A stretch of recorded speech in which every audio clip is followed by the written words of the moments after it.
Don't you have Army Committee? Who are we asking? Don't you have Navy Committee? Who are we asking? Don't you have Defense Committee? Who are we asking? Don't you have Security Committee? Mr. President, it is abnormal. And for me to sit here and begin to see my colleagues raising questions that we are the ones to provide answers for. Mr. President is just one president, elected there and the vice president. We are all elected. We are all accountable to the people. Just like Mr. President is elected, we are also elected. Every person that wants to comment, forget about partisanship and just go ahead to say, I am a Nigerian and I don't like what is going on. If your own president can stay for 3 weeks sitting down, not sleeping, you should know that the country is under attack. And this is a time we must all come together. This is not a period for blame game. And you want to talk, look at the list of soldiers that Senator Ningi has shown me, who have been murdered already by these same bandits. And the police who have been murdered by these same bandits. So who is safe? A brigadier general in the Nigerian army will send a message of his location and somebody will throw complicity, send the location to the bandits, and the bandits will go there and pick him like a rat and then slaughter him in a gruesome manner. You have a right to be angry. This is not the time to say this one is on this side, this one is on this side. There is nothing here. After all the other political parties have perished. Mr. Chairman, it's not a rescue. Let's sit down, coordinated, go after these people and eliminate them. And make sure that within a period of time, we make sure that this thing is all over. Thank you, Mr. President. Thank you. Moments like this, when you honestly see very clear design by some foreign powers to take over the affairs of this country, if you're a Nigerian, and a decent Nigerian, and a patriotic Nigerian, and you think that does not matter, I think you need to question your patriotism. You need to question your citizenship. Mr. President, at this point in time, what we require is a collective concern. This is not a military regime. This is a democratic regime where in the military you say the box stop on the table of the president. This is democracy. The box stop not only on the office at the desk of the president, the box also stopped on the table of the Senate president at the head of legislature. Now, following from what Sani Musa said, you see parliamentarians, the affects lawmaking body in Nigeria is the Senate. And Mr. President, you see us asking ourselves, looking for possible answers. Mr. President, the standing committees were not created for ceremonies. The standing committees were created to answer some of the questions arising from what senators are asking. Mr. President, we cannot sit here and security questions were raised as to what happened in Kebbi. Why did it happen? Who are we asking? Don't you have Army Committee? Who are we asking? Don't you have Navy Committee? Who are we asking? Don't you have Defense Committee? Who are we asking? Don't you have Security Committee? Mr. President, it is abnormal.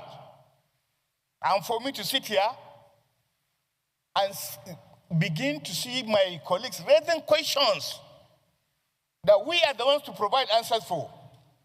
Mr. President is just one president, elected there and the vice president. We are all elected. We are all accountable to the people. Just like Mr. President is elected, we are also elected. And we are also accountable to our constituents. But Mr. President, we need to rejig how we do things. We need to tell ourselves the home truth. Mr. President, it's just like a mirror.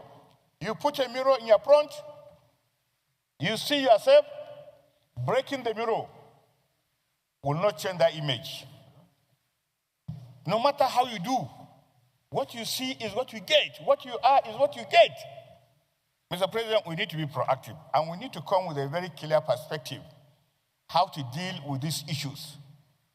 Mr. President, you and me discussed yesterday that the widow of late Uba said nobody talked to her after her husband was gunned down. Nobody has communicated to her. Who are we going to ask to ask? Are we going to tell the president to call commander-in-chief to ask?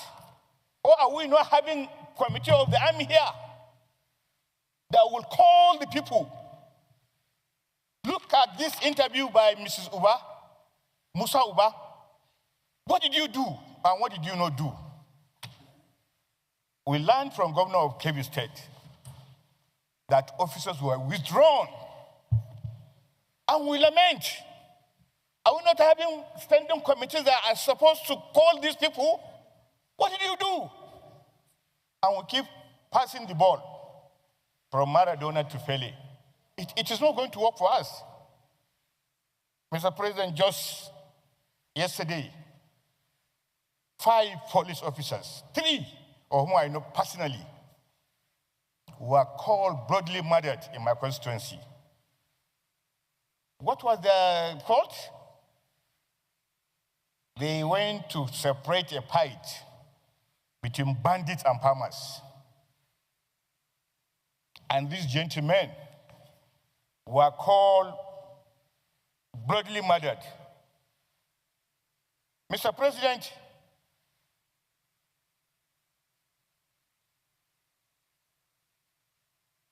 by your leave, I will have the honor to call the names of these officers.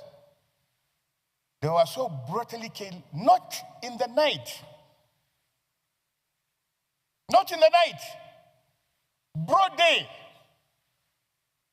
They were summarily murdered because they were not carrying Spiro weapons. Only one of them was carrying AK-17. The other was carrying a Vision. AK-47. AK-47. Only one of them, the DSP. And the names of these officers, I will call their names. This is the reality of Nigeria. DSP Ahmed Mohammed, killed.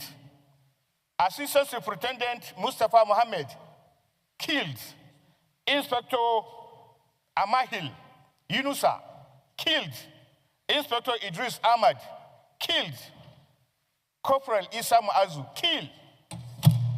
In my constituency, local government Darazo. Mr. President, you can imagine the agony that these families are undergoing. Mr. President, in the time past, we're having some of the best military formations, military officers. We're having some of the best police officers and police formation all across the globe. In fact, at a particular time, Major General Agwai got an outstanding honor as one of the best serving generals in Africa. And today, Mr. President, did you ask yourself whether the Agwais and the Dambadaos of those years and the Njumas, several of them that are still alive, whether anybody has called these officers to say, please, gentlemen, where did we miss it? Why were we the very best military country in Africa? Why were we the best police country in Africa? And where are we here? So it is a collective endeavor, Mr. President, and as long as we continue to see kidnapping as just a crime, we're not going anywhere, because kidnapping has so much been commercialized. People are leaving their jobs in cities and villages, and kidnapping now is one of the best paying jobs in Nigeria, all across. In fact, kidnapping now pays more than oil. Kidnapping pays more than sitting as a senator or sitting in the villa.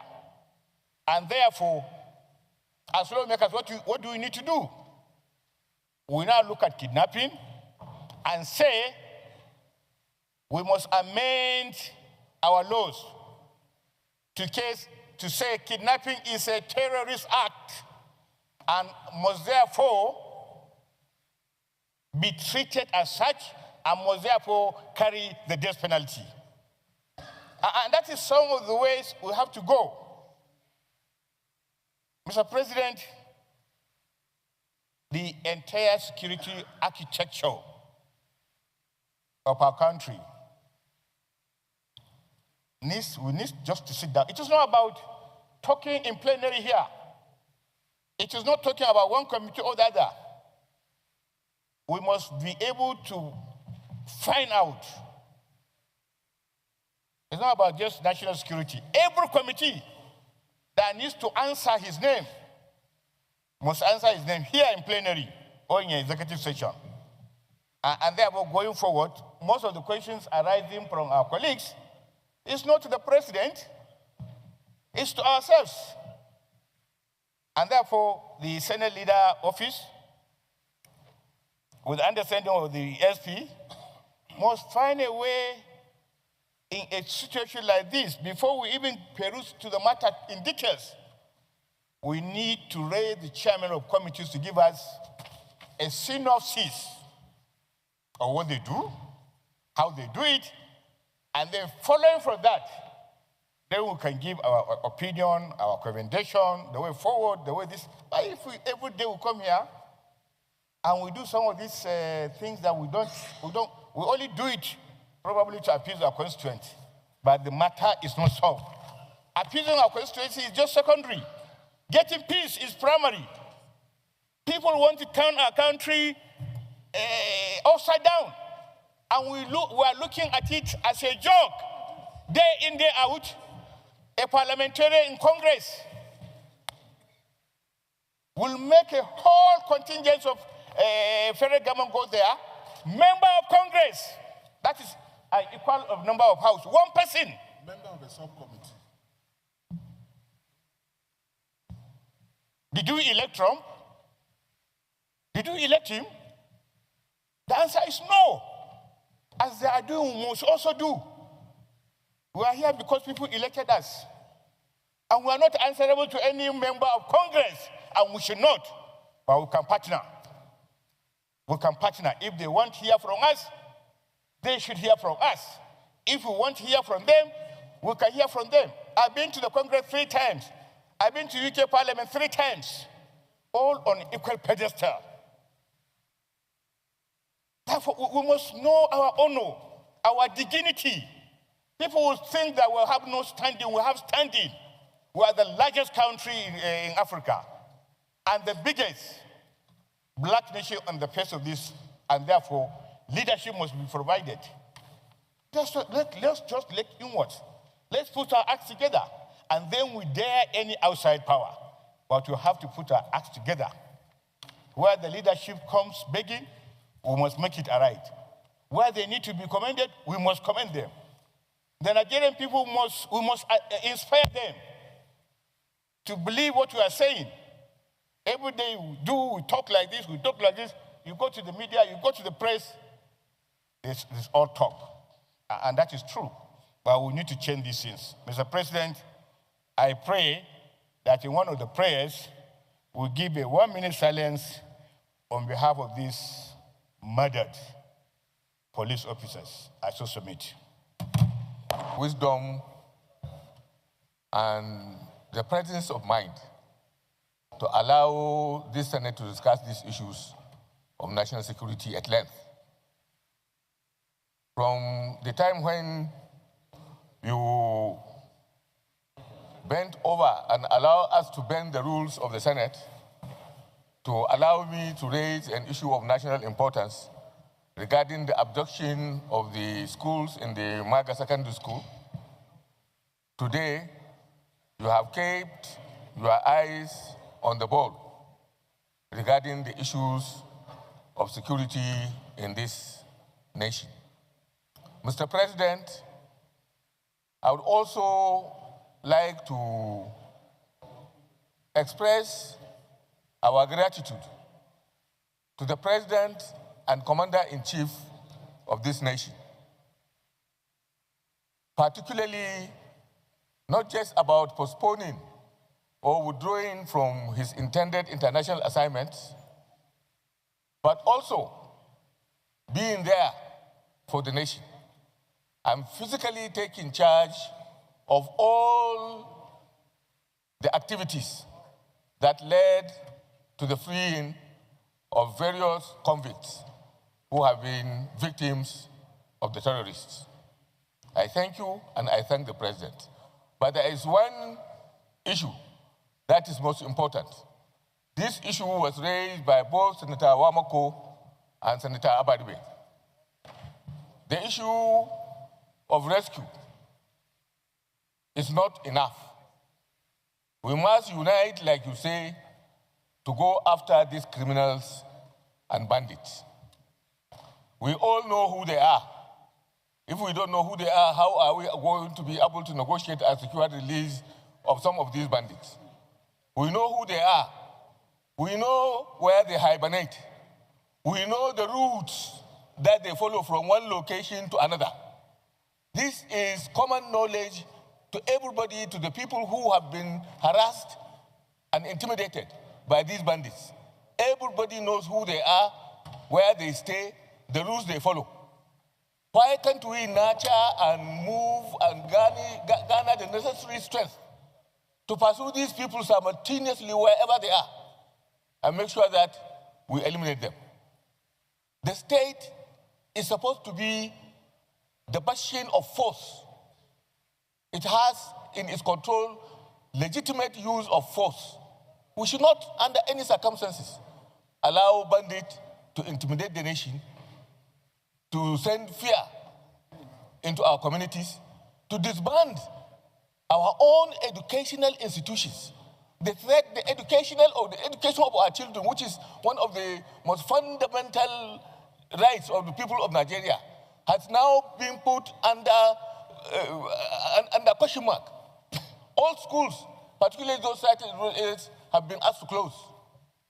What message are we sending to the nation, to the people of the world? That there are some ragtag bandits who have defied the government and forced the government to close all its educational institutions. That does not speak well. That does not speak well for the image of this country and for the honor and dignity of our own people. The issue is not the rescue, Mr. Chairman. It's not the rescue. Let's sit down, coordinated, go after these people and eliminate them and make sure that within a period of time, we make sure that this thing is all over. Thank you, Mr. President. Thank you. Very distinguished colleagues, I'm Ahmed Lawan, I represent Yobe North Senatorial District. Mr. President, distinguished colleagues, Nigeria is at war. That's our reality. And in a situation like this, the leadership of the country needs every possible support from all citizens. It is also time for unity. And let me say, Mr. President, that our armed forces are doing their best. Senator Zam, approach the chair. They are doing their best with the little funds and resources available to them. Mr. President, very soon we'll pass the budget for 2026. I will urge this Senate, and indeed the entire government, to ensure that we continue to improve on the resources available to our armed forces. And then we insist on value for money. Give them targets, set targets and time frames. But we must continue to give them more and more resources and make them more accountable and transparent. Mr. President, this administration, since 2023, has continued to give more and more resources to the armed forces and other security agencies. And this is because the National Assembly has been supportive too, because we need to approve it before it is finally made available to the armed forces. We should do that, and I want us to remember that today we get more revenues into the coffers of the federal government of Nigeria, and indeed, across the country, the states too. Why can't we invest more out of these revenues that accrue to us? Because the security of lives and property, everyone knows, is the fundamental reason why a government exists. And no investor, even a local domestic investor, will invest comfortably in a country where the security is compromised. Talk less of foreign direct investments. Mr. President, distinguished colleagues, we don't need to go to any part of the world to beg anybody to come to Nigeria to invest if we secure our country. Why? We are over 200 million. That's a huge and massive market for any product. And in fact, we excel everywhere in the world. Our challenges are within our country. Mr. President, distinguished colleagues, we can continue to buy arms and ammunition and platforms from other countries, but that is not the way to go in the long run. Because we bought the Super Tucanos. What happened? So the sensors that we needed on those Super Tucanos were not made available. We have therefore every reason to devote so much resources and make the right policies and legislations for DICON, the Defense Industries Corporation of Nigeria, based in Kaduna, to function. The president, when he came into office, the DICON Act was one of the first acts he signed. And today, we have some companies that have to do with defense industries trying to come into Nigeria. We have to encourage them. We have to provide the enabling environment through legislation and right policies for them to stay and produce those kind of arms and ammunition and platforms that we require in our country. They'll be cheaper, they'll be more available. Sometimes when we even pay for the purchase in other countries, what will come to us in 1 month could be there for 3 months, or 3 years rather. Why? Politics. Mr. President, so far, the situation in the last 1 month in Nigeria is tense, is tough, and requires full support, complete and total support for the leadership of this country to lead and fight and win against the insurgency and banditry in the country. But one of our colleagues said, this is not to be left to government alone or to our armed forces alone. Citizens have roles to play, but we need to give the citizens the courage to reveal information and protect such citizens who volunteer information. Thank you very much for the privilege to speak. What you have just said is that even distinguished senators, the Northwest Zonal hearing of the Committee on National Security Summit will take place this Saturday, 29th of November 2025, at Umaru Musa Yaradua Hall, Murtala Mohammed Square, Racecourse in Kaduna by 10 a.m. Senators from the Northwest Zone are to please note that the attendance is of utmost importance. This is signed by distinguished Senator Babangida Hussein Yuba, Walen Gazare, and Chairman, Northwest Zone of this Zonal Security Summit.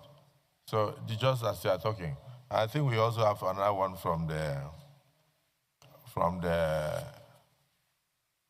yes. We have when distinguished deputy leader. When is the one of North Central? Tomorrow morning. So tomorrow in Jos, North Central will be having their Zonal Security Summit. When these reports are all in, initially we fixed 1st December for the national, but we have to move it because it's too close. So we can compile, including what we are discussing here now. So that when we bring out the position paper of the Nigerian Senate on the insecurity in the nation, particularly in the last few weeks, it will be very comprehensive. And it's How can an offense that carry death penalty, a judge reduce it to 20 years in prison? That is not acceptable. But he has violated the laws passed by the parliament. Number three, sir, and this will be the last. Has that happened in Nigeria already? It has. That somebody convicted of terrorism was sentenced to 20 years in prison. No. Pardon? No. What was it? No, not saying no. Not saying no. Can I be allowed to land?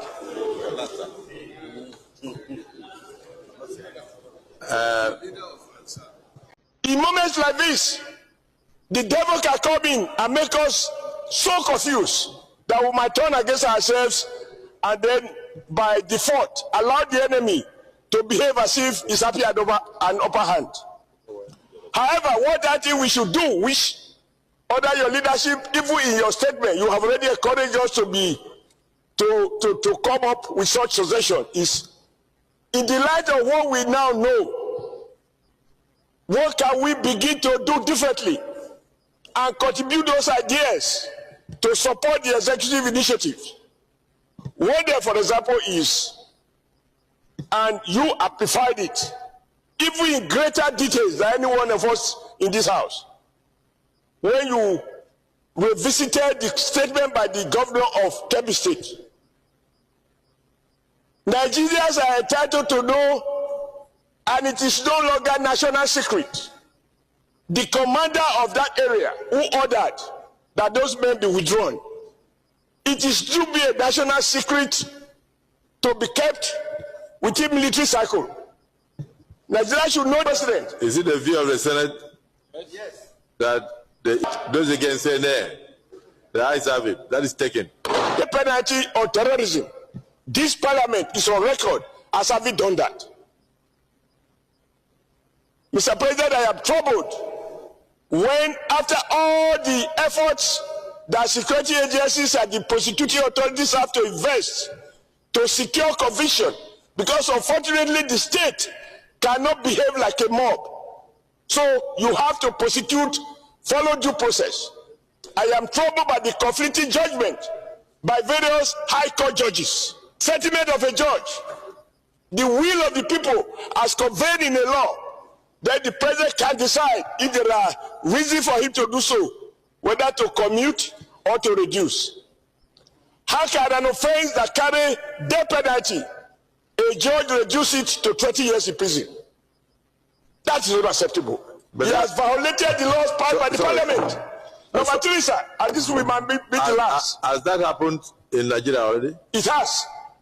That somebody convicted of terrorism was sentenced to 20 years in prison. No. Pardon? No. What was it? No, not saying no. Not saying no. Can I be allowed to land?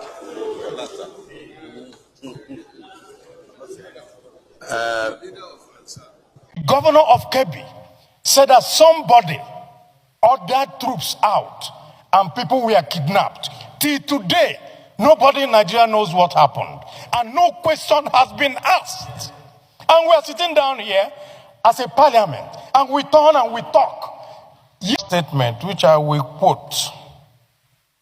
He says that in times of universal deceit, telling the truth becomes a revolutionary act.